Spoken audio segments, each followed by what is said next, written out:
Salam Azad bəy, xoş gördük sizi. Necəsiz, özünüzü necə hiss edirsiniz? Salam, çox sağ olun, minnətdaram, çox yaxşı hiss edirəm.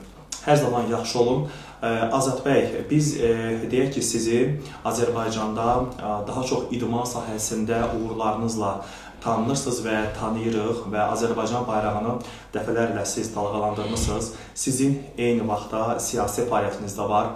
Mən istəyərdim ki, həm idman sahəsində, həm də siyasi fəaliyyətiniz haqqınızda, ümumiyyətlə özünüz haqqınızda sizi tanıyan və tanımayanlar üçün də qısa da olsa məlumat verərdiniz. Mən Azad Məmmədov 1974-cü ildə Şəki rayonu Qoxmuq kəndindən anadan olmuşam. 90-cı ildə Bakı Dövlət Universitetinin Beynəlxalq Beynəlxalq Münasibətlər Fakültəsinə qəbul olmuşam. 92-93-cü illərdə könüllü olaraq təhsilimi yarımçıq qoyaraq könüllü olaraq Qarabağ 1-ci Qarabağ Savaşında iştirak etmişəm. 851 nömrəli batalyonda kəşfiyyatçı kimi fəaliyyət göstərmişəm. Sonradan həmin dövrlərdə idmanla məşğul olurdum. Sonradan idmanın sambo, judo, idman növüzə Rusiyada yaşadığım dövrdə Rusiya çempionu olmuşam. Pankratyon idman növü üzrə Avropa çempionuyam. Hal-hazırda Haqq Ədalət Partiyasının Şəki rayon təşkilatının sədr müaviniyəm. Çox gözəl. Bildiyimiz qədərilə siz Mercedes-Benz Avtomobil Klubu və Gladiator kimi idman klubları olaraq bunlara da bir fəaliyyətiniz var və orada siz fəaliyyət göstərirsiniz və həmin klublarda siz bir çox önəmli tədbirlər keçirmisiniz. İstəyərdim ki, həmin klublar haqqında çox qısa və fəaliyyətiniz həmin klublarda necə olub bu haqda danışardıq. Mən həm Gladiator İdman Klubunun təsisçi direktoruyam, həm də Mercedes-Benz Avtomobil Klubunun təsisçisiyəm. Biz ölkədə bir neçə yadda qalan turnirlərə, tədbirlərə imza atmışıq. O tədbirlərdə ən yadda qalanı Mercedes-Benz Klub Avtomobil Klubu olaraq Mehriban xanımın adına keçirdiyimiz tədbir olub. Şəhidlərimizin adına keçirdiyimiz tədbir olub. Və həmçinin də Gladiator İdman Klubunda sambo judo yarışları keçirmişik. Bir neçə judo yarışı keçirmişik. Belə tədbirlər yadda qalan olub Şəki rayonunda.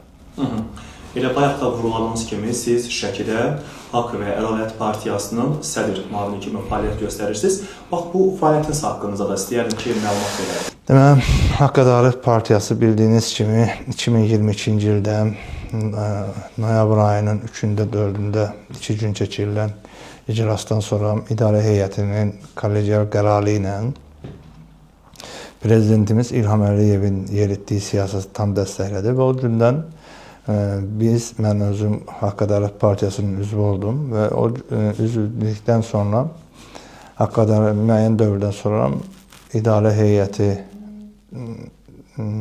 ümidlərini doğrultdum və onların təqdimatı ilə mən Şəki rayon Haqq Ədalət Partiyasının sədr müavini oldum. Çox gözəl.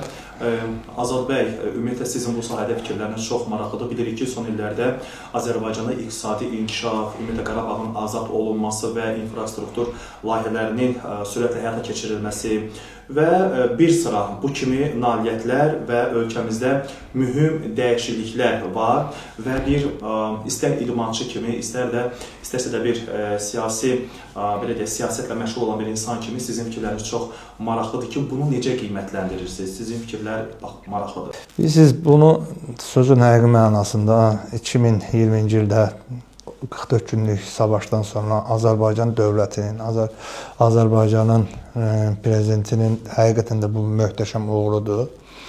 Bu uğur təkcə Qarabağda müharibədə deyil, əslində ermənilərin öz xislətində, öz beynində də qalibiyyətimiz göz qabağındadır. Yəni, bugünkü gün prezidentimizin uğuru təkcə o 44 günlük müharibədə və ondan sonra bir günlük antiterror əməliyyatında deyil. Artıq düşmənlərimiz öz daxillərində bir şey qəbul edirlər ki, Qarabağ Azərbaycandır. Və bu bizim ən böyük siyasətdə apardığımız uğurdur və bu həqiqətən də prezidentimizin adı ilə bağlıdır və qələbəmiz isə güclü ordumuzun sayəsində olmuşdur. Və qələbədən sonra torpaqlarımız, azad olunmuş torpaqlarımızda quruculuq işləri bir daha onu göstərir ki, artıq yer öz sahiblərindədir və sahibləri öz yerlərinə yiyələnmişlər. artıq quruculuq işləri o qədər yüksək səviyyəyə çatmışdır ki, məndə olan məlumata görə artıq 40 mindən çox yerli sakin öz dədə-baba yurdlarına qayıtmışlar. Biz sizə təşəkkür edirik. Çox sağ olun. Minnətdarıq. Müsahibəmizdə iştirak etdiniz. Təşəkkür edirik. Çox sağ olun.